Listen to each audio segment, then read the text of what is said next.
Okay. Thanks so much. Thanks so much, Rob, for joining us. And actually, I don't know how to pronounce your last name. Is it Ingram? Yes, sir. You nailed it. Okay. And I want to read this question, and I'm kind of nervous about reading questions because I'm not like that great of a reader. I'm not that great of a talker either. I've got a speech disorder called cluttering, which is one of the reasons that I always post unedited videos of myself, is to like fully so that people can fully see my my speech. But anyway, here's and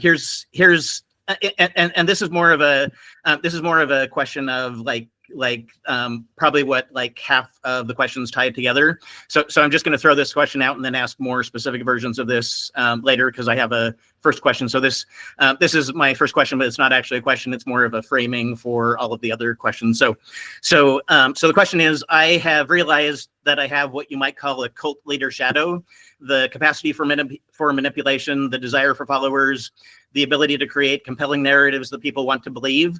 I see these patterns in myself, and it's terrifying. You clearly have knowledge of these same techniques, probably more than most actual cult leaders. And so that's one of the things that's really, really fascinating about you, is that a lot of times there's kind of a downward spiral into being a cult leader that is very directly correlated with knowledge of manipulation tactics. And so somehow you've been able to amass this knowledge and then not go into the downward spiral. And probably probably it helps that you're that you're posting about it. You're making a movie. Your passion project is a 5-year project where you probably don't want yourself to be featured in your own movie. Anyway, that's kind of my general introduction for a whole bunch of my questions. Oh, and then AI is just, I feel like, accelerating all of that stuff. Without AI, I don't think I would have contacted you, but with AI, just things are going to happen faster and faster and faster, and it's possible to use AI to kind of reprogram your brain. And anyway, that's kind of my general introduction. So, would you mind like introducing yourself and in terms of that introduction? Yeah, for sure. Well, first off, I also have a speech impediment. I went to 19 years of speech therapy, so I know exactly what that's like. And when I get real tipsy drunk, it just comes right out. So like I get that for sure. When it comes to like the downward spiral, I'm still tempted to start a cult. Maybe one day I'll do that, but like there's more money in being a cult leader and a lot more fun being a follower. But AI, I think when you were talking about AI, I think that there's a lot that we could discuss there as we go. But to introduce who I am, my name's Rob. I run a web entity, I guess you could call it, a brand called McDojoLife. And over the last 28 years of my life has been dedicated to martial arts. And the last 13 of those 28 years has been dedicated to the brand McDojoLife, which is to call out fakes, frauds, phonies, con men, pedophiles, sex offenders, and cults in the martial arts industry, while trying to elevate good martial artists, show good people who are doing good things, and ultimately trying to keep martial arts legitimate. Cool. And so my first real question is about your videos and your animation in your intro video.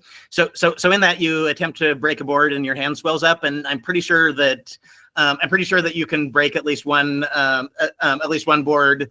But that whole intro video feels like the exact opposite of what a cult leader can do. And like in most of your videos, you're like, okay, I'm going to break this down, but I've never heard you actually break down your intro, because I kind of feel like that's one of the most profound things that, and I've only watched like, I've only watched like maybe like 80 of your videos. So maybe this is a topic that every person interviewing you says. So but I'd love for you to break down your intro video. Yeah, well, first of all, it's the first time I've ever had anyone ever actually ask me to do that. So that's a great observation on your part. I mean, been doing this for a long time and no one's ever asked about that. Like, you know, it kind of, the intro video itself stemmed based off of the logo itself. Like I originally had someone before McDojoLife was McDojoLife. I guess what I mean by that is before it got as popular as it is now. The logo that I was using, very beginning of it, was actually like something that I had taken offline, which was like a McDonald's symbol that said McDojo on it. And it wasn't mine. It wasn't something that I created. And I was like, well, at least people will get the gist. But as I was doing research, I was like, well, I don't agree with the definition of what a McDojo is to the standard person. Now that I've actually dedicated my life to studying it, our definition of what a McDojo is, in my mind, is drastically different than what the status quo is. And I believe the status quo of what a McDojo is to the public is based simply on ignorance. Not that people are dumb, but that they're simply ignorant of what the facts are. And hopefully I can help them understand that better. And then it became a logo that somebody had sent to me, because somebody out of nowhere was like, hey man, would you make a t-shirt? And I was like, well, I can't make a t-shirt with a McDonald's symbol. Like that's illegal. And so they were like, well, I'll make you a logo. And they did. It was very like cartoony, but it was the Torii. And for people don't know, the Torii is kind of is a symbol for like more like Shinto shrines in Japan and things like that. But it's like a very famous symbol. But then when they made that, it started making me think. I was like, I actually do like the Torii as a way of representing what I'm trying to do. Because when you go to a church, when you walk into the church doors, whatever the denomination, that means you're on holy, sacred ground. Like the church is sanctuary. But when you walk into like a Shinto shrine, you walk through the Torii, which isn't in the church at all. Like you don't go to the shrine first. You actually have all of this space and land outside of it. And then once you walk past the Torii or walk through the Torii, you're on sacred ground then. And I was like, well, that's kind of cool. Like kind of like a martial arts school is very similar to that. Because when you walk through the doors of a martial arts school, you're not on the mat yet usually, but you're still in a place that we revere. And it still is impactful to people. So I was like, that makes a lot more sense. And I was like, I can justify that. That makes sense to me. So then I actually started researching what the Torii should be and how it should look. And I love the fact that it represents something very sacred and holy and special. It's a very special thing. And I believe martial arts is that way. I believe that when you walk onto the martial arts mat or walk into a martial arts school, your age, sex, weight, creed, political affiliation, religious affiliation, none of that matters. None of it matters. It's, can I make you better at something? Can you make me better at something? And that's it. Whether you're white, black, Hindu, Korean, whether you believe in God, whether you're an atheist, agnostic, it does not matter, because we're not talking about what our personal beliefs are. We're showing each other technique and how to make each other improve. And we as an individual can take that information and apply it to whatever we need to apply it to personally. And so that's why I use the Torii. And then under that, in the Torii, there's a scar. If you look on the symbol, there's actually a little bit of a dash, 2 dashes cut out in the Torii. And that's because I believe that even though martial arts as a whole is a very sacred, important, great thing, it's flawed. And I have 2 there because I have scars on my face. So that's a little note to me. I have 2 scars on my face. So I put 2 scars on the Torii, right? And so even though the martial arts is such a sacred, holy thing to me, an important thing to me, and a great place to actually become better, it's flawed. And people take advantage of those flaws. And I think the ultimate goal of McDojoLife is to try to help show those flaws so that we as a whole can do our best to try to fix them, even though they're never going to be fixed. We can try. We can make them a little better than it was the day before. The problem is that when you start going into like showing people, how do we assimilate? How do we give people information? So I can assimilate the information, but how do I get that out to people? How do I show them what I have learned? Because that's not going to be easy. Well, you can't do that by being so on the nose, which I discovered right off the bat. You can get a lot more done if you can actually relate to another human being. And people don't like people who love themselves to death. It comes off very quickly, like you were talking about. It does come off as cultish. And so when I had that card made, that title card made, I specifically wanted that because I don't really treat myself that seriously. And I think that if we want to have a good conversation, it's so much easier if you watch comedians. They'll give you this amazing insight and they'll do it through a joke. And they'll have you hanging off of every word they say because you're ready to laugh. And then when they hit you with something important, you're like, oh, well, I wasn't expecting that, but my walls are down. So now I'm so much more comfortable now. I'm so much more comfortable that I can actually take this information in because you're not making me feel inferior to you in any way, shape, or form. You're making me feel relaxed, like this is going to be fun. And then when you hit me with something like Dave Chappelle is very good at doing this, when you hit me with some information that I was not expecting in a context done differently than how other people give me information, maybe I'll learn more because I'm comfortable with you. And I think that that's why, the logo was so important. But then how do I get this logo to mean something? And like, I can't do that if it's like Nike. Like, I don't have a Michael Jordan in my back pocket. I don't have some celebrity in my back pocket. I have to show the information in a way that's relatable. And I think doing it through a joke and like kind of making fun a little bit and poking at myself, poking at others, like I don't think that I should be able to look at that guy across the street and go, ha, without me being able to understand that I have similar flaws. I have similar issues. Why not make fun of me and them? And we can just have a big joke about it. But there's power in that joke, that people will listen to the joke and they will take something away from that. And ultimately, if you want to change the paradigm and change how people view things, it's so much easier to do if they're laughing at it. Like when you become the butt of a joke, you don't want to be a part of that joke. Well, if you want to join a fake martial arts cult, I can't get you out of the cult. It's damn near impossible to get someone out of the cult. They've made their own decision. But I can probably stop you from joining in the first place if you already think it's ridiculous. And so that's kind of the long version of why I chose that. Oh, that is really cool. Thanks for the exclusive breakdown, Rob. Another question is, so your movie is your kind of your passion project that you've been, and I realized that if you were enough about cult leader techniques and manipulation techniques that you could actually use some of those to pretty quickly get funding for your movie. It would be probably pretty hypocritical, but you could do all the stuff that cult leaders do to pretty rapidly gain funding for that. Yet your movie, your kind of passion project, every like 10th or 20th video, you kind of mention, hey, well, here's an update, or if you guys want to donate, but you're doing the exact opposite of that. And so how, and I think this question touches on a bunch of stuff, which is how is it that you, with all of the knowledge in your head, are able to avoid going into that kind of downward swirling thing, especially with the thing that you're most passionate about? Well, I mean, the first off, I think it's probably the easiest would be that it's hypocritical.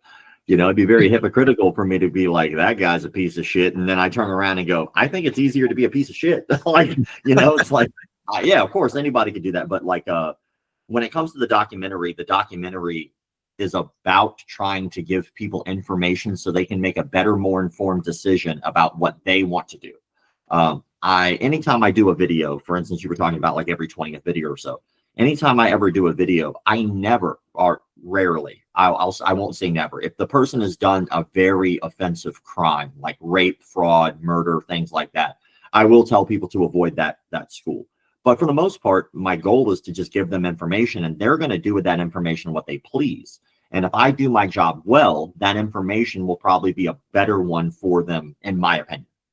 But there are people out there who believe that they can move things with their mind, or they believe that they have some sort of Tanaga Dalam, Ilmu Luduni, Chi, Prana, whatever you want to call it. And they don't. And unfortunately, they don't. And I think that'd be cool if we did. That'd be amazing. I'd never do another push-up again. I'd never get punched in the face again. I would just study moving things with my mind, and that would be cool. But that, unfortunately, that's a fantasy. And for some people, that fantasy is fairly harmless. Like if you go to like a Hema, right, which is like a historical martial art where you're dressing up like knights and you're pretending. Like, okay, well, like there's actually value in that still. I mean, there's still value. Like if you strap a Molly vest to yourself and you have like 5 pounds worth of body armor on the front, another 5 pounds worth of body armor on the back, you strap another like 20 pounds worth of ruck gear, you're carrying your M16 or your AR-15, you're carrying your sidearm, you're going to be carrying a lot of weight. And so if you're going through like Hema and you're wearing knight armor, that can relate and can apply to other things in your life other than just that. It's not easy. But when it comes to like the option of how to pursue the documentary, I didn't want to be a hypocrite. We did crowdfund. We were able to crowdfund $20,000. When we crowdfunded that $20,000, that was like 10% of our goal because we were looking to try to get, we were looking for 200,000. We didn't get the 200,000. We dropped well short. I had approached 2 different companies. I had approached Master Ken, ironically enough, because he's actually a legitimate actor and filmmaker. So I was like, would you like to direct this? And it just made sense for him to be the guy. But he was making his own film. So I approached a company called Voto Studios, VOTO Studios. And those guys were doing a thing called Mexican martial arts, which was like a bit where this guy named Master Jesse was like supposedly like this hardcore Spanish gangster type martial arts master. And very goofy, very funny stuff. But like those guys, funny enough, are like hardcore Christian dudes. Like hardcore. Like the Alex, the guy who runs that production studio, he teaches Sunday school. Like, and funny enough, as an agnostic, I believe I don't know. That's it. It's not that I don't believe anything. It's that I'm open to the idea of learning about what there is out there. So if I go in and I get involved with a company like a Voto Studios, I'm not just representing me, I'm representing them. They're representing me as well. We're in this together. And they have these very hardcore fundamentalist Christian values. Me going at this like a cult didn't necessarily seem like the best way to go. You know, and I always told people that if I ever made a mistake on that scale, I'd always do a video about me. Like if I ever, like that would be the truth. Like if I want to continue to do this job, it would be unfair for me not to do a full breakdown about me if I've done something and like that. So like, and I will, hands down. I tell my sponsors the same shit. If a sponsor comes on board, I give them 2 rules. I say, I will always say whatever I'm going to say. And you never get the right to tell me who, how, what, when to say it. But with that same rule, I will never misrepresent your company and I will never do something to jeopardize your brand. Just like I know that they won't mine. So I'll respect you, but you don't get to tell me what to say. And then the other was, if you mess up and you make a mistake by defrauding your customers, someone comes out with a rape allegation, something happens to where you've done something wrong, I will put you on a story and not care if you drop me like a sack of potatoes. I do not care if you drop me financially, because ultimately it's not about that, right? And then the last part of that question is probably more of a deeper answer, but I only have 2 fears. I'm terrified of heights. It's stupid. I know I shouldn't be, but I am. And there's nothing I can do about it. I've tried everything under the sun to not be terrified of heights, but I think it might be the falling, dying thing that scares me more than anything else, but the heights mess with me. And the other is that I am terrified that I will exist on this planet and would have made absolutely no impact whatsoever before I die. That is forever. And like, while yes, I am agnostic, as of right now, my belief structure is that when I die, that's just it. The computer shuts off. There is nothing after that. But that means that it's so much more important for me to work hard now to do something impactful now, because there is no tomorrow. There is no afterlife. There is nothing after this. This is what I get. And if this is what I get and I don't get to determine when I die, I damn sure better put in some work to make some kind of positive impact before I die. Because if I do die, when I die, and I've done something impactful, that means my name can still live on. You know, like, why do we know Abe Lincoln exists? Been dead for how long? Why do we know Miyamoto Musashi exists? How long he been dead? You know, like, so ultimately, I think that if I can leave a mark, maybe that gives me a little bit of immortality, but that's a lot of responsibility, because how are you going to be remembered? Do I want to be remembered as the guy who used manipulative cult-like tactics to take advantage of people in order for them to help me make a movie? Or do I want to make something that's impactful, that will be something that is beneficial to people well after I'm gone? I like the second one better. Cool. And my next question is about the definition of a cult. I have a definition of a cult, and this is this. I don't want to get too sucked up into this because I'm more interested in like what makes a cult leader than what makes a cult.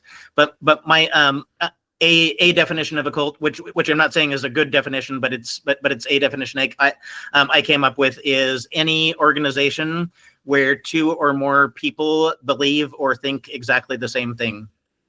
Okay, let's see. The definition that I pulled up, which I guess is like more of like a Oxford type definition, it says a system of religious veneration, which I wish I would have read that before I would have said this definition, and devotion directed towards a particular figure or object. That's at least the definition that popped up when I pulled it up. I think that, like I told you before the camera started rolling, we've been, during the documentary, we got to talk to a lot of people, and one of the people that we had the opportunity to talk to was someone who works directly under Bishop Barron. And Bishop Barron is considered the second most famous Catholic. He's only behind the Pope. And so because of that, he has a lot of people working under him who are extremely intelligent people. And one of those people happens to be an expert on the subject of cults, which is why we interviewed him.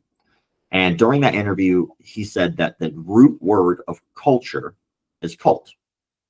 And so our society is made up of a bunch of cults, right?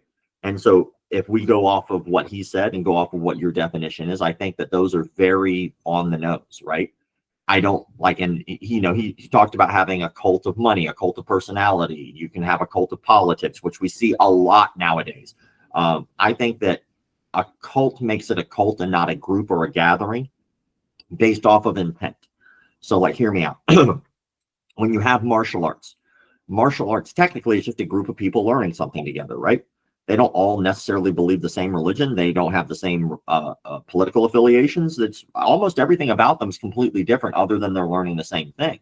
Be like very similar to me going to art or dance, right? I'm just learning a skill and I'm paying for the service, right? I think that, and then when you have religion, no matter what the religion is, it's typically the same, right?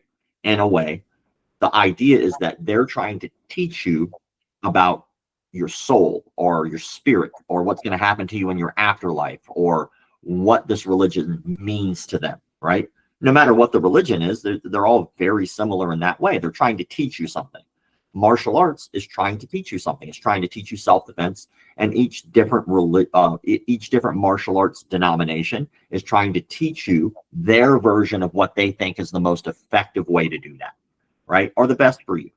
If it's kickboxing, if it's Muay Thai, Jiu-Jitsu, right? They're all basically very similar to different religious denominations. The difference is their goal. One is trying to teach you martial arts. The other one's trying to teach you about your spirituality or your religion. Same shit, right? I think the only difference, the fine line that would turn either one of those or anything into a cult, is the intent of the leader. From what I've seen, it's the only real factor that turns something from a group to a cult very quickly. Right. And sometimes a cult leader starts the cult. Like, this person goes out with the intent of manipulating and taking advantage of people. Sometimes they don't do that. They start with a group and like, hey, we're just going to hang out and do whatever it is we're hanging out, and we don't have the same belief structures. But then when you have a cult leader who's making a cult, they're purposely doing it. Sometimes the group makes the cult leader. So the group will start putting this person on a pedestal. They'll start giving that person things and virtues that they may not have earned, which in martial arts is very easy. In martial arts, people automatically assume virtues that this person hasn't necessarily earned: honor, integrity, respect, discipline, and all those other things. Why do I give that person those virtues? I just met them. Like, I don't know if they have these virtues, but we automatically give it to them because of pop culture. So we look at the Miyagis, right? We look at the Karate Kid movie and we go, man, that janitor, he has honor and integrity and he can kick ass. But if you go to any prison in the world, you'll find a bunch of people who are really good at beating people up. Does that mean they have any of these virtues? No. What's the difference? Well, the difference is they've created a structure and a hierarchy. right? When you walk in, there's structure, there's a cleanliness about it. There's a, this guy's in charge, these people are under them. Like there's already every making of a cult by the time you walk in to any religion or any martial arts studio or really any position where you put someone in authority over you. So I think the only difference is what do they do with that power? So if somebody's in charge of you in martial arts, you pay me money, I teach you martial arts. That's it. That's a group of people. That's it. They're just all learning the same thing. If the guy is who's getting paid, if the only goal is to get all the benefit and they do not care about the student, now we're dealing with a cult. Because that's where the cult-like behavior comes in, is to make the leader put up on the pedestal and stay on the pedestal. And if you look at any cult ever, there's always a leader in charge who gets that information out to their cult followers. But the only person who truly benefits is the cult leader. That's when it's a cult. And I think it's the same thing with religion. I think it's the same thing with politics. You'll see it. I think you'll see more cults in politics now than I've ever seen in any other facet, like cult personalities or cults of religion, cults of martial arts. You'll see people who will just bring politics up out of nowhere. Like there'll be a picture of a puppy online and someone will automatically in the comment sections go to politics. It's because they themselves have been brainwashed into believing that either any of these sides gives a shit who they are, right? And ultimately, just like any other thing, at the moment where the person in charge is getting all of the benefit and you get nothing for helping them, you get nothing out of it, you might be digging into a little bit of a cult-like realm there. So to wrap that up, sorry I was long-winded, but there's a lot, I guess, to it. But to wrap it up, I believe, in my opinion, that what makes a cult is what the intention of the leader is. If it's just to help you, you're in a group. If it's just to help the leader and they're the one who benefits the most, you're in a cult. Okay, cool. And that goes into my next question is in the cult, is the cult leader? And let me read my question and then, or read my pre-prepared question, and then I have some additional stuff for that. So cult leaders often have genuinely valuable qualities. They're visionary, they connect people, they see patterns others miss, they create meaning and community. The problem is these gifts get twisted into exploitation. How can someone maintain those positive qualities, the vision, the community building, the meaning making, without corruption? Is it even possible to be a transformational leader without some cult dynamics emerging? And then kind of a little bit deeper with that is that about like the personality of the personality of the cult leader, and a lot of those things could be good or could be used for the extractive cult leader stuff that you're talking about. Can you talk about like personality wise, and then like how close to the edge someone can get without swirling down into the cult leader? Because I kind of look at it as a I always look at it with the line of the Mandelbrot set fractal, which I of just being this really, really complicated line that you can't really actually see where the line is unless you zoom way down into it. And so I kind of feel like this is a really, really complicated question of explain cult leader personality and how you can embrace like the good things about yourself without ever crossing over that line to where you start spiraling down into the death spiral of propping yourself up. Well, let's start with the last part before we dig into the personality. The line is always there. The line is there with everything that you do. Like the line is there with a relationship. You know, let's say you're with a significant other, and during that relationship, the power dynamic can always shift. You can force a power dynamic shift. Sometimes it just naturally occurs. Like, but the fact of the matter is that there's always a leader in every situation. Always. Like if you've ever like look at like the Lord of the Flies, right? If I take a group of like 30 people and I drop them into an island out of nowhere, a leader will emerge. Sometimes the group will assign the leader, just like we talked about before. Sometimes the leader steps up and says, no, I'm in charge, right? Neither one is necessarily bad. It only becomes bad when the leader is getting more out of this than the group, right? Because we're talking about 1% of a group is getting all the benefit and everybody else has to suffer for it, but they're still following that person anyway. They're just not aware that they're suffering. The leader has convinced them that they're getting some benefit. So like that can happen at the drop of a hat on a Tuesday, right? You could literally be at a bar, right? And while you're hanging out at a bar, you're talking to 3 or 4 different people and you can just take over the conversation if you want. And you could be doing it specifically because it makes your ego feel good. You've created like this micro cult, like right, just like that. And people who want to follow you, they'll just sit there and listen because they feel obligated to do so, which is exactly how cults operate. You could leave a cult at any time. That's the MO of a cult. That's why it's so hard to go after them legally, just because how do you really define that, right? So over the years, how many cults have existed and still exist today that you can even call it a cult? But what's the legal ramifications there? Nothing. Like, why? They're making a decision as an adult to stay there on their own because you have convinced them that it's beneficial to them in some way.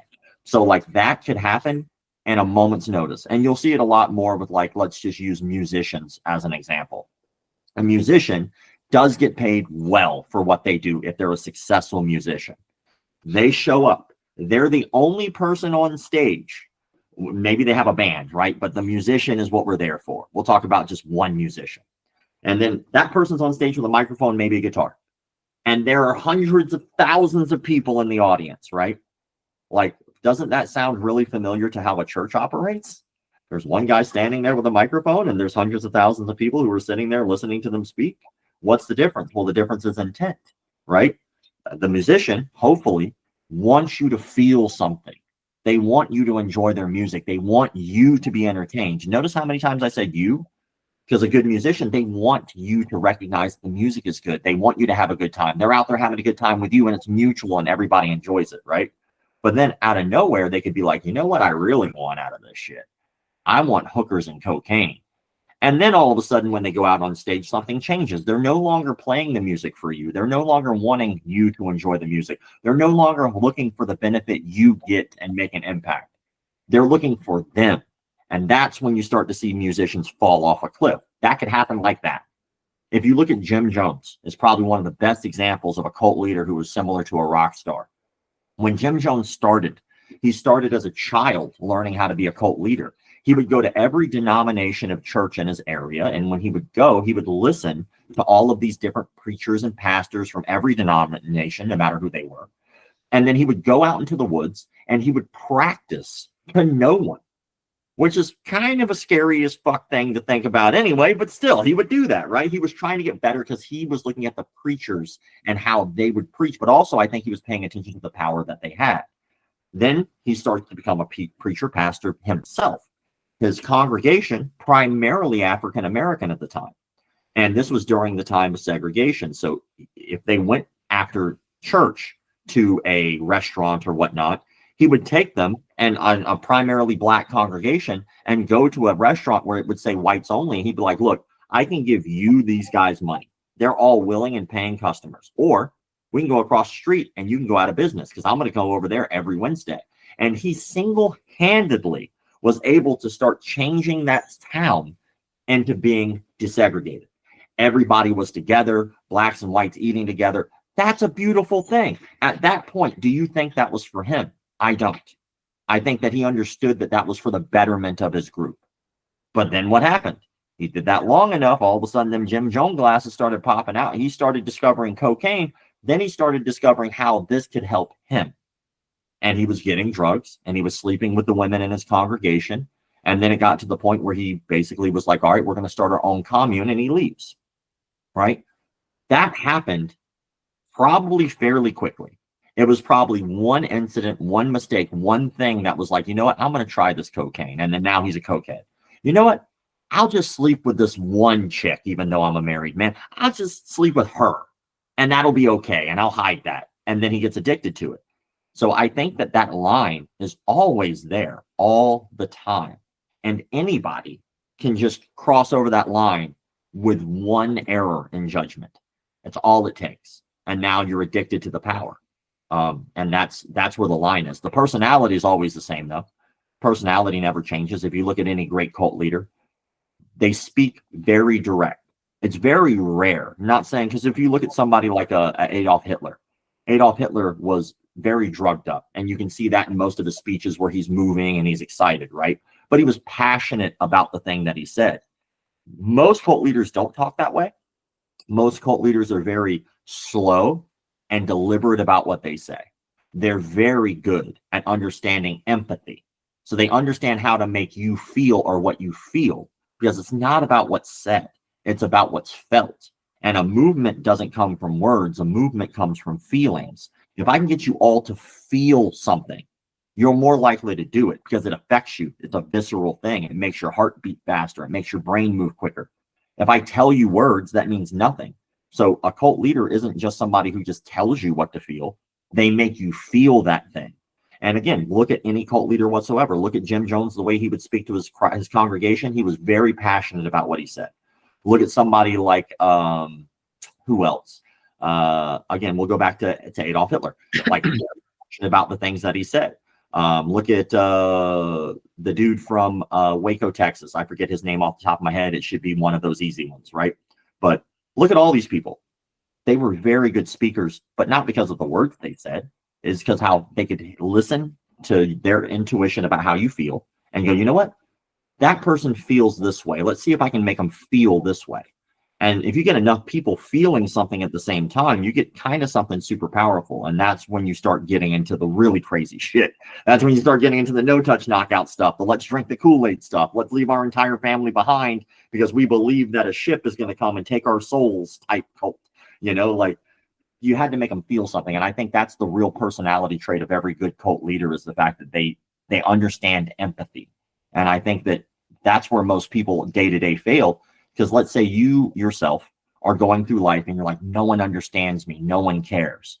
Well, maybe no one does, right? But here comes a guy that comes along and goes, I understand you.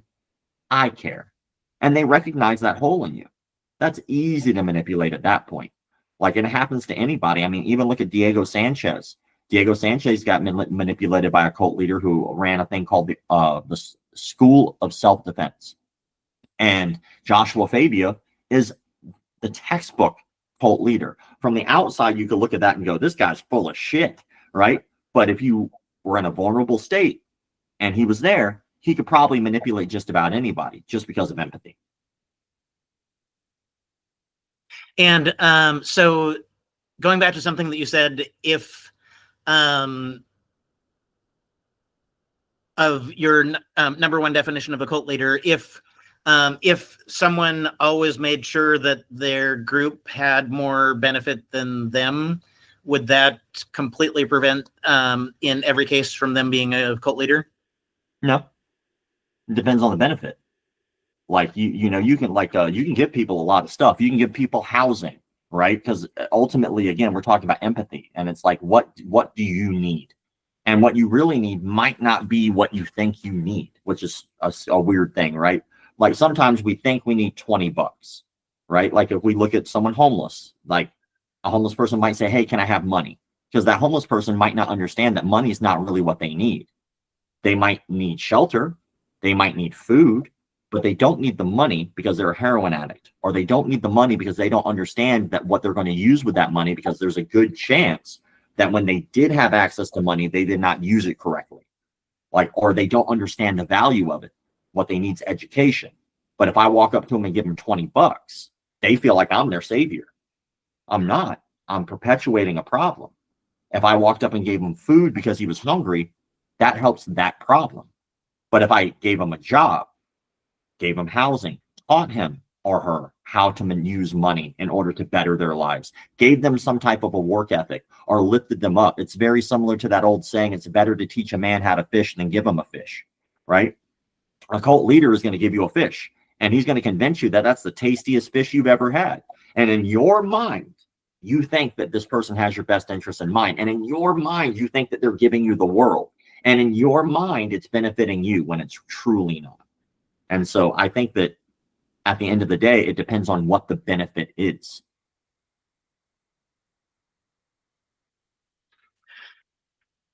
Cool. And so One of your videos that I watched today was about the guy that challenged you to a fight in your hometown of Las Vegas.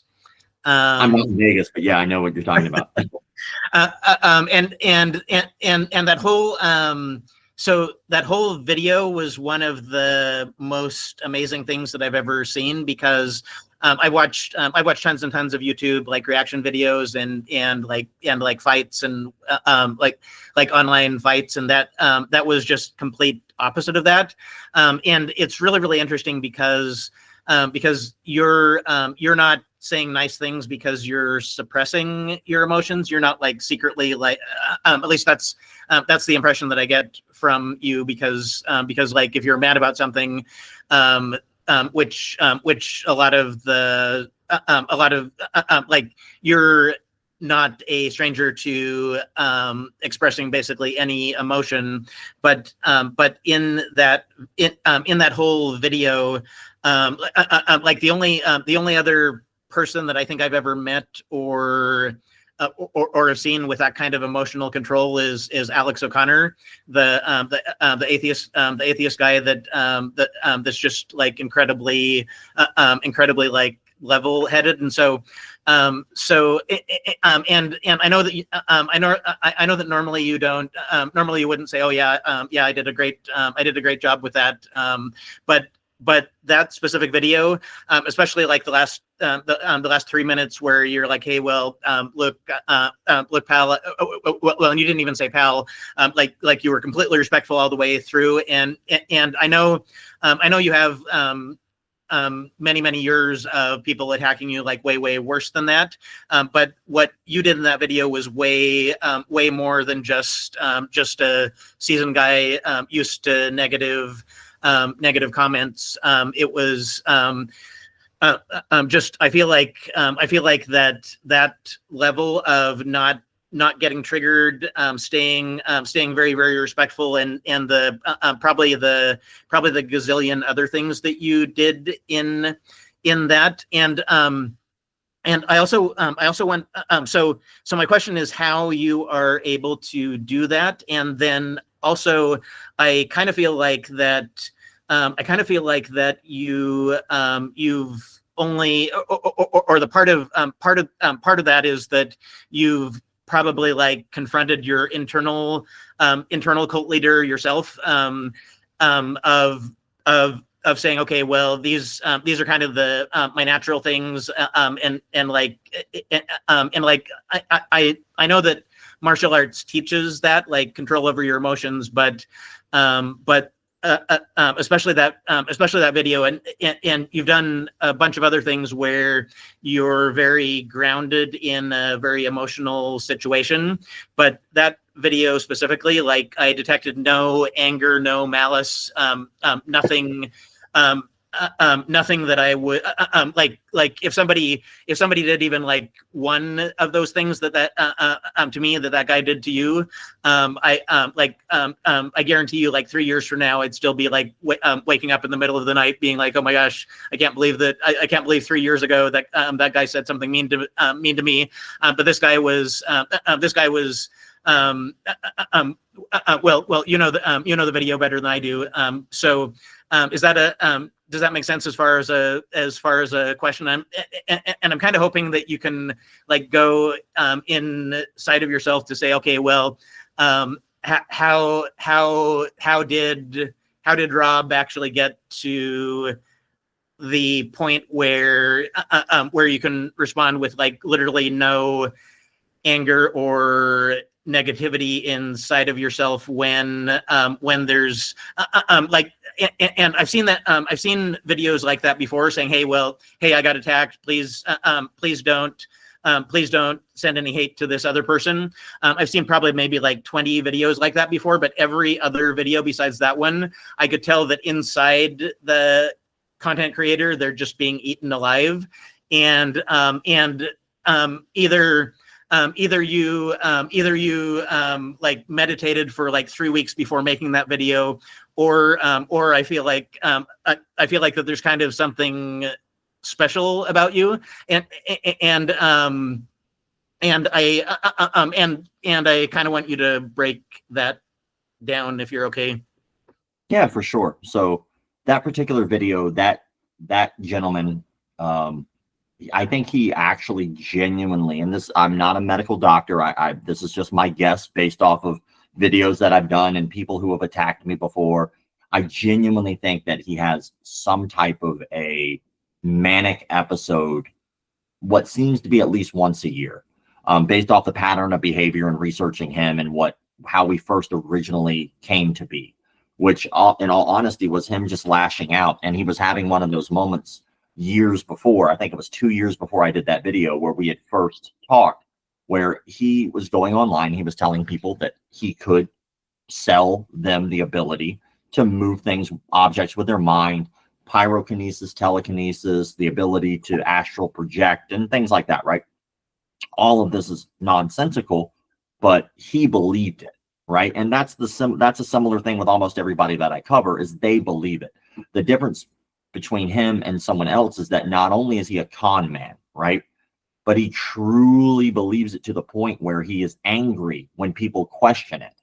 And most good con men don't get angry at it. Like, good con men don't say anything at all. And 9 times out of 10, whenever I do a story about somebody, it's almost never, or pretty rarely, that the person themselves contacts me. It's almost always a cult follower, because a cult leader knows what they're doing and they're not dumb. So they'll typically sit and they'll say nothing, because it really is the easiest way, especially when we're talking about assimilating or information, right? If you give me a bunch of stuff to go with, obviously I'm going to take that and I'm going to run with it, because you're just giving it to me. This guy wasn't doing that. This guy was unhinged.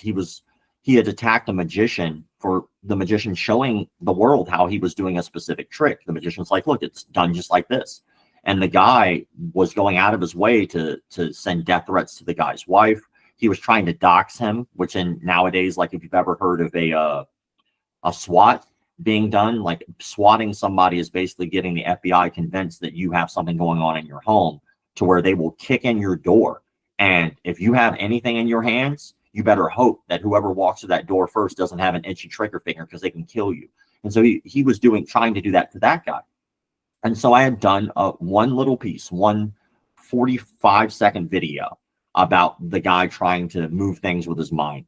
And if anybody looks at any of my short form content, it's usually less than a sentence in the description. And I do that on purpose. I want people to have open dialogue and conversation about what they're watching without my thoughts interrupting. I don't want it to be about me. I want it to be about them and open dialogue. That's where communication happens. And if I tell them everything I feel and everything I think, they're no longer going to look at the video and the content. They're going to look at me. And the questions now will be about me and how I feel. And I don't want that. I want it to be about the content, so we can grow together as a community. So I had done that. And then after that, he just goes hard in the paint. I mean, he was doing video after video after video at a very disturbing rate. I mean, you're talking like, average if somebody's trying to get back at you, it's probably once a week, something like that. I mean, this guy was cranking out 7 to 8 videos a day. That's how manic he was. And that's concerning, because that means, okay, like, we stepped on a different kind of landmine here. Like, this isn't like a cult leader. This is somebody who's disturbed. And so after that, I just let him know. It got to the point where I was like, look, you truly believe what you're saying. I was like, I see that you have an open public meet where everybody is actually going to be like doing the chi manipulation things. I was like, I can simply show up and you can prove me wrong. At no time did I threaten him. At no time did I tell him I was going to beat him up. But then he does this thing where he starts using that as a manipulation tactic, where he's like, oh, you're going to come kill me. I was like, where did you get that from? Like, that's crazy talk. Like, no, of course I'm not going to do that. And then he was like, oh, stop threatening to kill me. And he just kept doing it because he was going to utilize that to be able to post it publicly. And so on one hand, he's having this manic episode, but on the other, it's very tactful. He's not just doing it to do it. He's thought about how he's done this, and he's been in these situations many times based off his reaction. He's done this to a lot of people over the years. So that leads me at least to believe, based off his response, this is not the first time he's done it, and it won't be the last. Well, finally, after I said I was just going to show up and then I just let it be, he apologized, which I showed in that video, I do believe. Then after he apologized, he took down everything that he had posted about me, and we moved on. 2 years later, here we are with this next video. And out of nowhere, I hadn't talked about him, hadn't posted. He apologized. We move on. He's crazy. I already told people he's crazy. That's all people need to know. And then he does it again. He starts it up out of the blue. And I'm like, oh, this guy has not stopped thinking that I exist somewhere in life. Like whether a thought triggered him or whether a video triggered him, it wasn't about him. I had not posted a video about him since that argument 2 years earlier. So whatever it was, I became public enemy in his mind. And he felt the need to lash out at me. I feel bad for this person, but at the same time, I feel concerned for my own safety. So what worked last time was basically just saying, hey, I'll just show up to the meet. And that apparently was what it took to stop him from harassing me. Okay, that was it. So let's just jump to that part and skip all the pleasantries up to that part. So he had threatened to kill me multiple times in those arguments. One, he said he was going to blind me. Another, he said he was going to stop my heart.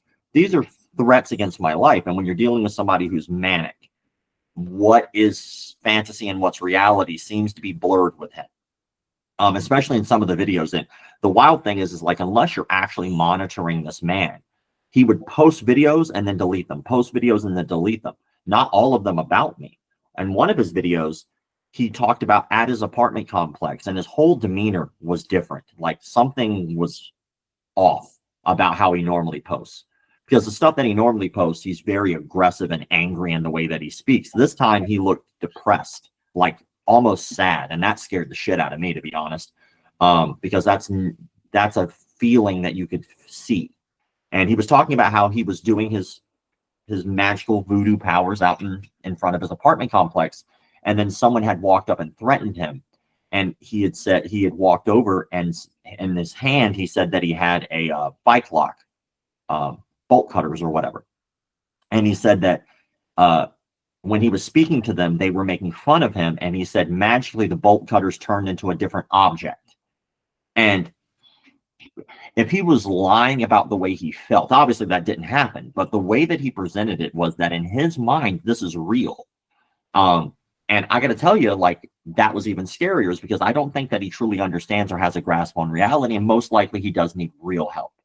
So on one hand, when you're doing a story about someone like that, you have an obligation as a human being to have some fucking empathy, right? Like, and again, I think that that's important. It's a very powerful tool to think this person has feelings too, right? And maybe we can get down on some sort of level. Maybe I've done something to offend him, but ultimately it doesn't change my mind that what he's doing is fake. It doesn't change my mind that what he's doing is manipulating people and ripping them off. That is all true. But at the same time, how much does he really need to be punished for that? Like, I think that it's not about punishing him at all. It's about telling the public what's going on so they can make a better, more informed decision. So when it comes to doing that story, I basically just told a bunch of facts in the way, right? From start point A to point B, all facts. And while, yes, I do poke and joke at him, this is still somebody who did threaten to kill me. This is still somebody who was trying to give out my public information. This is still somebody who's a fraud. Like, all of these things are very true, but I can still say how I feel, which is at the end very much true. And sadly, most people did not watch all the way through. On YouTube, I have all the statistics. I can see that the majority of people drop off, and then they'll just start making comments about what they think I mean. But if they would just take the damn time to watch that last 3 minutes, maybe they'd understand what I'm really trying to accomplish here, which isn't to tear him down. It's to tell people the facts and the truth, and then to give my opinion about that. And my honest opinion is he needs help. And if he reached out to me tomorrow and said, hey man, I really do need some help, I would go out of my way, absolutely drop what I'm doing to help that man, even though he threatened to kill me, all that good stuff, because he's still a person. Like, maybe he is off and maybe he does need help. And what does it do the world if he's still a crazy person out there who asks for help and I'm like, fuck you because you're a piece of shit? Like, how does that make me better? Like, how does that make him better? Like, or you get him the help and maybe he goes on to do great things. Who knows? We don't know, right? But when it comes to like how to deal with those situations, I think it's twofold. One, it's like, how do you get to Carnegie Hall, man? You got to practice. Like, you get enough people online, you're going to get people who talk shit.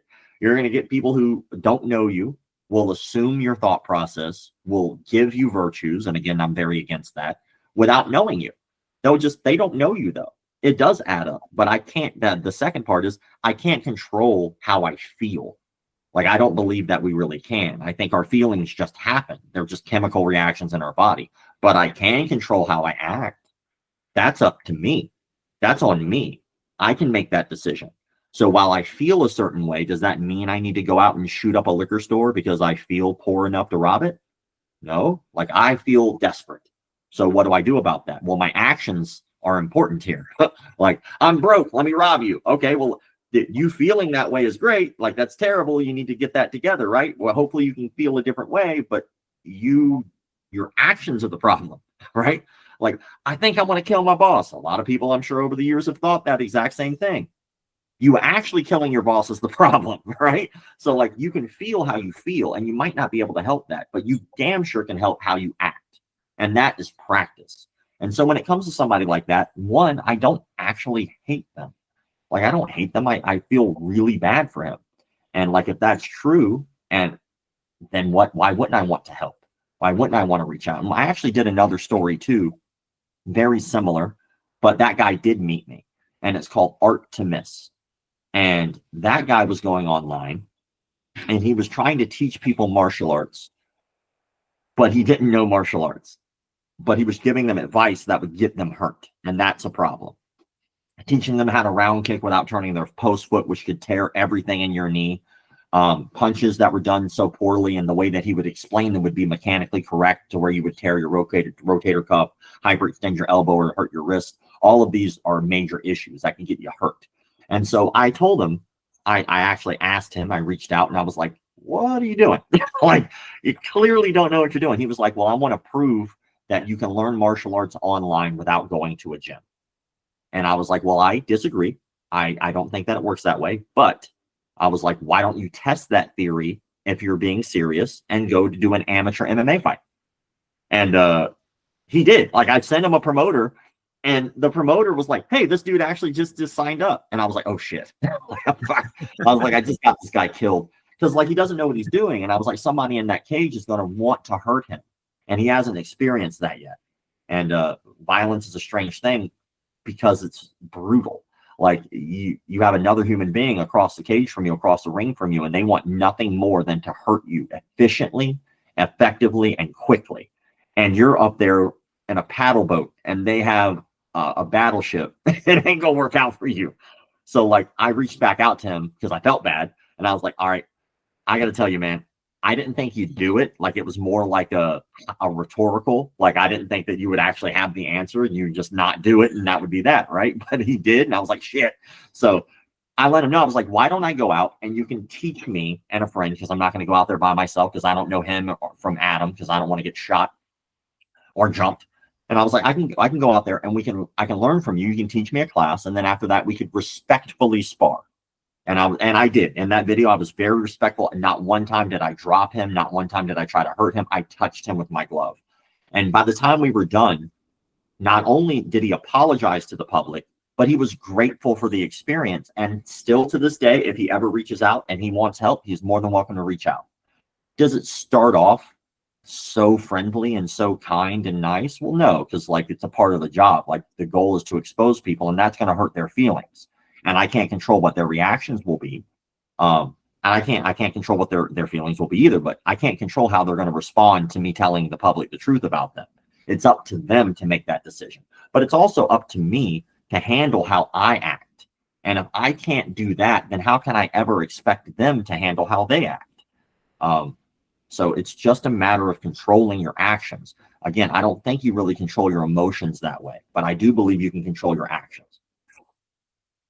And I'm really glad you brought that up, because that was actually my next my next question, and especially on that video when you're doing the light sparring, because I'm very, very uncoordinated, and there's one very very slow where you kind of just very, very slowly like hit him right here, and that like the reason that video hit me so much is that I can totally picture myself in that situation.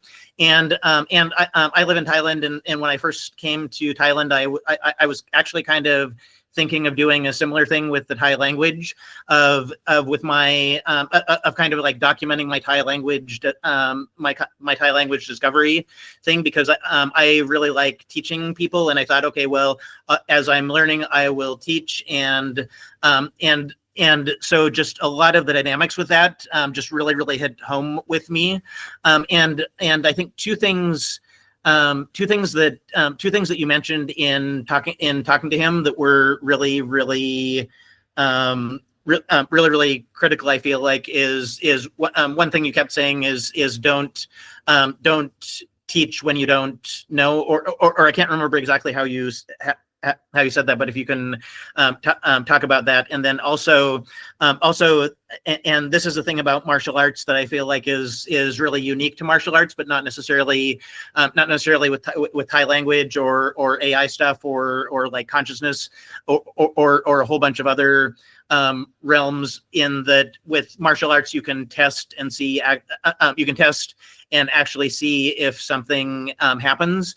And in I can't remember exactly how you said this, but basically that when you work with someone else, then you're able to like test out a lot of stuff. And something that I heard that I thought was profound is that you can't really have consciousness with just one person. That consciousness kind of requires multiple people, and the same thing with intelligence. That's kind of a concept that I've been kicking around, and the way that I think that applies is just someone off trying to learn something on their own is almost never going to be able to progress at the same rate as doing it with someone else, which I think is what your passion for, hey, well, it's just pretty much impossible to learn all of this stuff on your own. And so my question is, if he or me,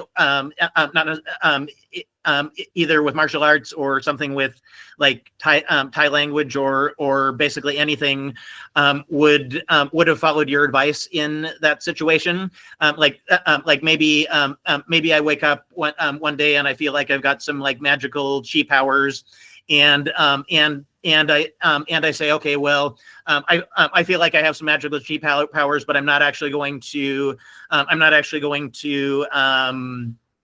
teach it until I can prove it and validate it.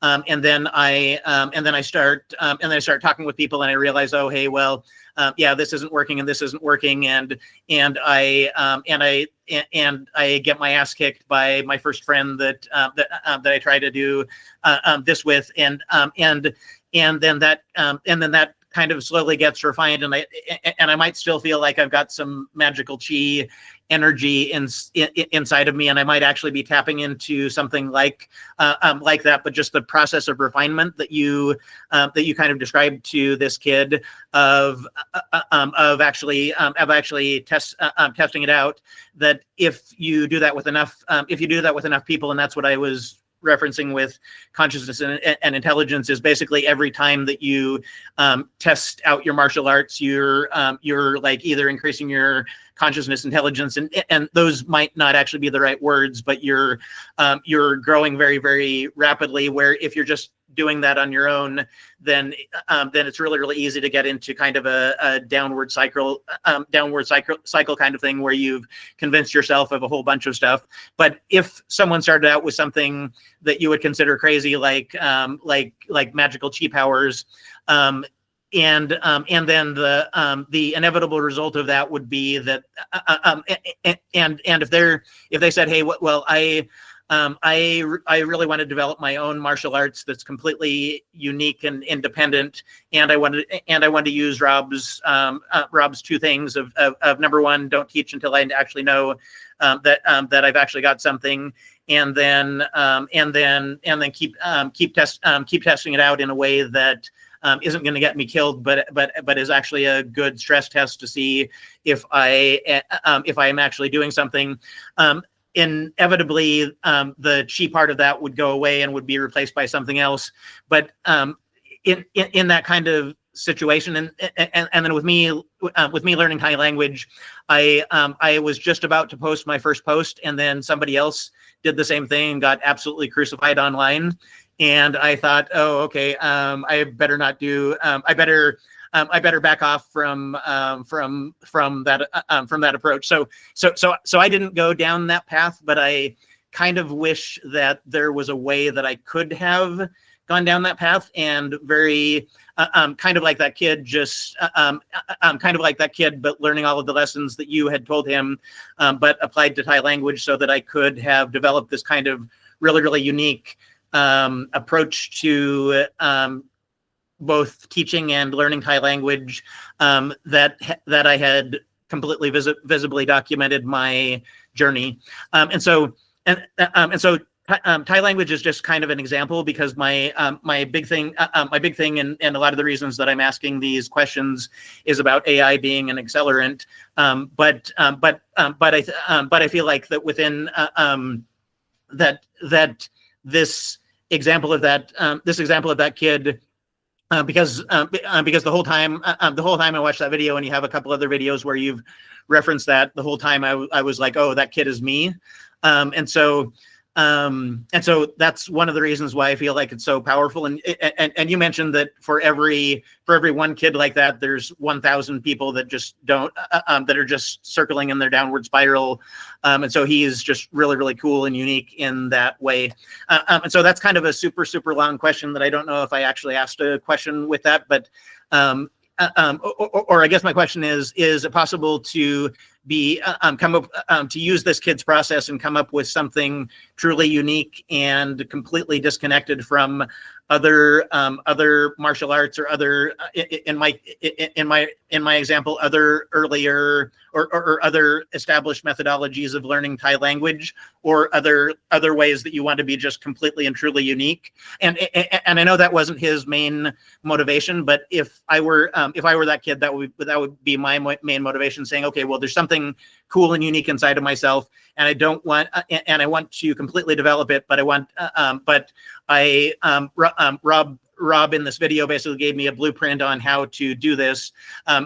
So can you see any problems with if I said, hey, I don't want to take any martial arts classes, I want to develop this on my own, but I do want to do all of the like test through, stress tests, don't teach unless until it's actually a proven thing, and then all of the other advice that you gave to that kid?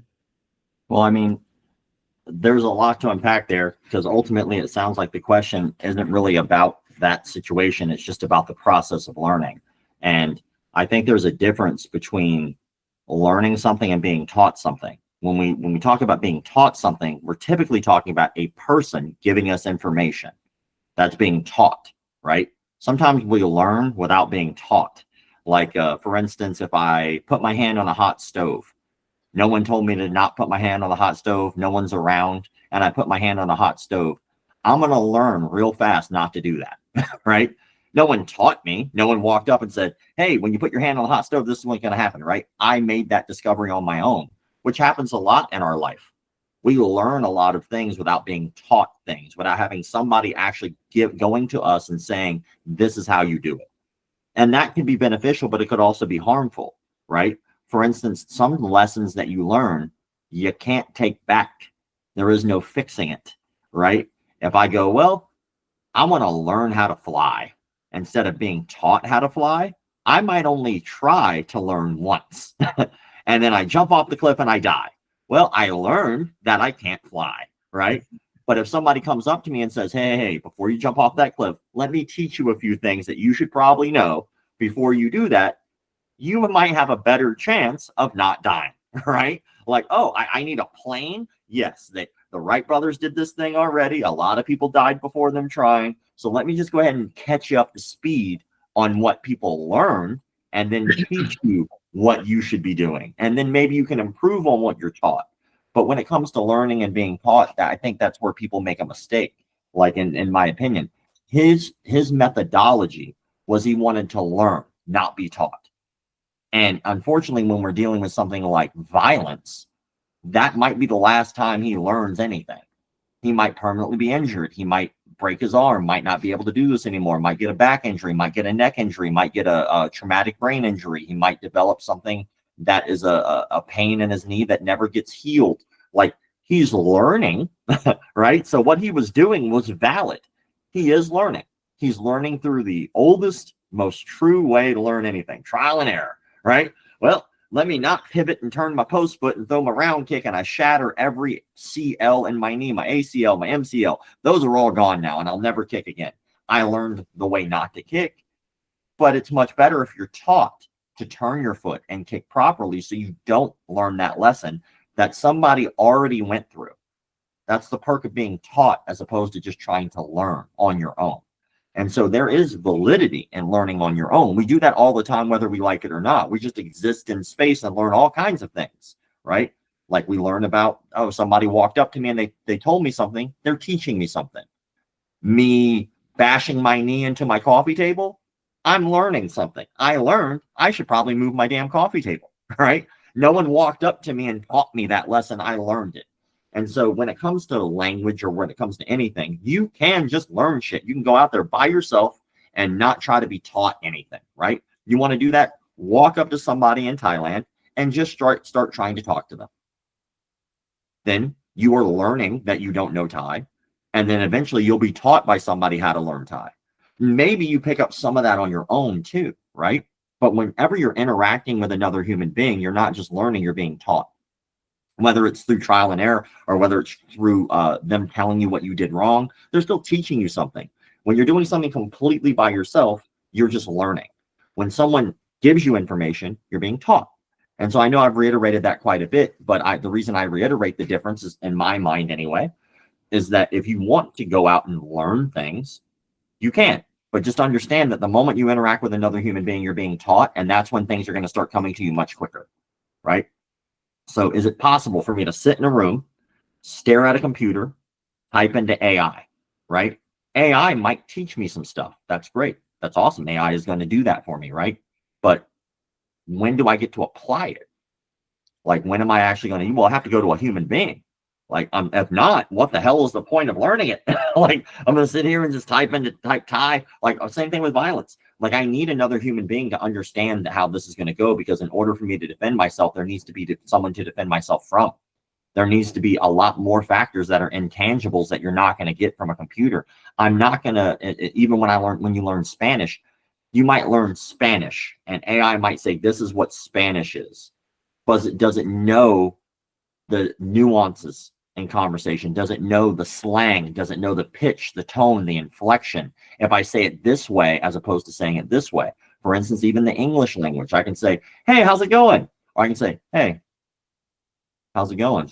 And they mean two completely different things, even though they're done the same way. The only way I'm going to learn that is go out and do it. And then I will be taught the difference, because someone will say, hey, why are you being a dick? And I'm like, oh, I didn't. What are you talking about? They were like, the way that you said that's disrespectful where I come from.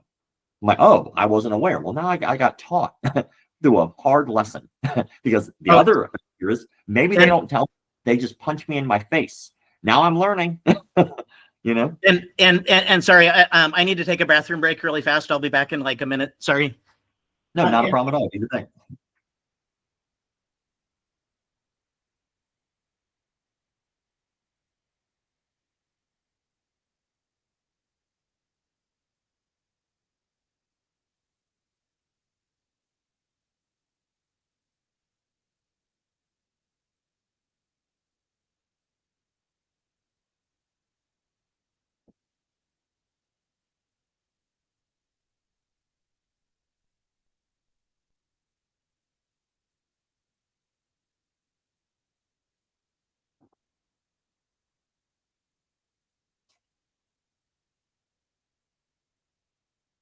And sorry about that, Rob.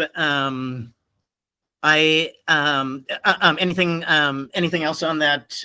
Anything else on that, on your answer, that I kind of interrupted you for? I think that it just boils down to, like, it's just, if you want to get something done, yeah, you can get it done. You can go out there and do your best to do it on your own. But I think inevitably, if you want to get it done faster, like, you might as well learn from other people who already did it. So go take a class, like get a teacher, get an instructor who's already been there, done that. But the worst thing you could really do is try to assimilate information you don't understand. For instance, if I want to learn math, and I could practice math on my own and do the best that I can, but I don't have anybody bouncing off those answers to, I can go 1 + 1 is 3. 1 + 1 is 3. 1 + 1 is 3. And I could practice that all day long. I could practice that for hours and do the very best that I can. But then when it comes to applying that, 1 + 1 does not equal 3. That is not what the answer is. So I practiced wrong because I refused to go out and actually get someone to teach me something. So I'm making a mistake that's already been made by hundreds of thousands, not millions and billions of people over the years, when all I had to do was just go to another human being and say, hey, how do I do this? And they give me the answer. Like, why would I bash my head against a rock when I can just go, hey, man, how do I get past this rock? And somebody else goes, well, 1,000 people bash their head against that rock. If you really want to get it done, go around. And you're like, oh, my God, I can just go around. Yep. Everybody else made that mistake. And then you don't have to make the same mistake everybody else did. That's like why we evolve as human beings, is because we learn from other people's shit. We ourselves take that information and build upon that. If we, on purpose, on our own, go all the way from zero, yeah, we might come up with something new, which is cool. But the odds of that happening are 1 in a billion that you actually do anything remotely close to what you were attempting to do. And thanks so much for that answer, because in that video with that kid, you kind of talked about that for like 20 seconds, and those 20 seconds of the video, I was like, oh my gosh, this is so anyway, I just really like that full extended answer, because I kind of feel like that those 20 seconds of that video where you told that concept to the kid, that you've basically given me the extended director's cut. So well, with that conversation, we had 2 hours worth of dialogue. So like that part where we're just standing there talking, that got chopped down from 2 hours. Like we just sat there. And then finally it became a point where at the end of that video, it was just arrogance. Like even if we agreed, he would find a way to disagree. And I was like, this is clearly getting nowhere. And it's okay if we disagree, but like we clearly are agreeing, and he's finding a way to turn it into an argument. And it was like, well, now we're just getting nowhere. We're spinning in circles. And then so that's when we did the class, and that's when we did the sparring. And then seeing was very much believing, which is what proved the point. Like, look, it's better to be taught, because he got taught that way. But if he would have gotten in there and gotten taught by somebody with a different intent, they would have hurt him to teach him that lesson. And that would have been real bad. And I've got one more question if you have time for it. Yes, sir. So what's your advice? What's your advice for someone that says, hey, well, I don't want to. I want to either make a dojo, become influential, but I don't want to fall into the cult leader trap. What's your if someone were to come to you and say, hey, Rob, I've got this thing that is very, very prone to, I've got this idea that's very, very prone to me turning into a cult leader, but I don't want to turn into a cult leader. What's your best advice for that situation? Both with martial arts and then for anything else, non-martial arts in general. Give a damn. Give a damn. Like, it's the same thing I tell everybody who does business consulting for me. It's like, if you want to run a martial arts school effectively, give a damn about your students. And if you make that priority, you will always go down the right path. Just give a damn about your students. And give a damn about your students doesn't mean that you yourself take a back seat. Like, give a damn about your students doesn't mean give it away for free. Like, that doesn't necessarily add value to what you're doing, because they have nothing to lose now by like not showing up. So you're not really helping them. Like, you need to know your value for sure, but at the same time, you need to understand that if somebody's paying you for a service, or if people are looking to you for leadership of any kind, that you are their servant, not the other way around. So like, if you really want to keep your head level, remember, it's not about you. It's not about you at all. It's about them. And it's your job at that point to put them first. And like, it doesn't mean that you put yourself last. It just means that you put them first. And it's okay if you're both on level playing field and you go, this is mutually beneficial. That's great. but they should always be the first thing in your mind. Like, okay, how do I make this good for them and me? But it's always them first. It's not, how do I make this good for me and then them? No. Them first. And if you guys are on an even playing field that also mutually benefits you, that's fine. But if you're always trying to put yourself above them, and you're always trying to put yourself in a position of authority above them, they're giving that to you willingly. You don't need to force it. Like, just exist. And if you're a good person and you give a shit about the student base, you give a shit about your followers, whatever that may look like, you give a shit about your client, your customer, whatever you want to call them, then I think you'll be okay. Just put them first. Cool. And thank you very much. And then any final thoughts or any other advice for me? I mean, I don't know about advice, but you know, I just think that I think that probably a lot of us are always in pursuit of trying to learn, and I think that that's probably like the healthiest thing that we could do. You know, like I think that's a beautiful thing, is just being in that process of always trying to learn. I don't have all the damn answers. I just have a few, and I hope that they're beneficial to people. And I think that's cool if they do. But, you know, I like the fact that you're out there trying to just learn and listen to people. And my advice to you would be listen to other people and ask them the same shit. Like, ask somebody else. They might have a better answer than I do. Cool. Well, thank you so much, and thanks for especially dedicating your life to all of the cool stuff that you are doing, and educating people, bringing people together, helping people, and all of the other cool stuff that you do. So thank you very much, Rob. Thank you for the support, man, and thank you for taking the time to chit chat with me. And hopefully, some of the things that I said helped in some way, shape, or form. Cool.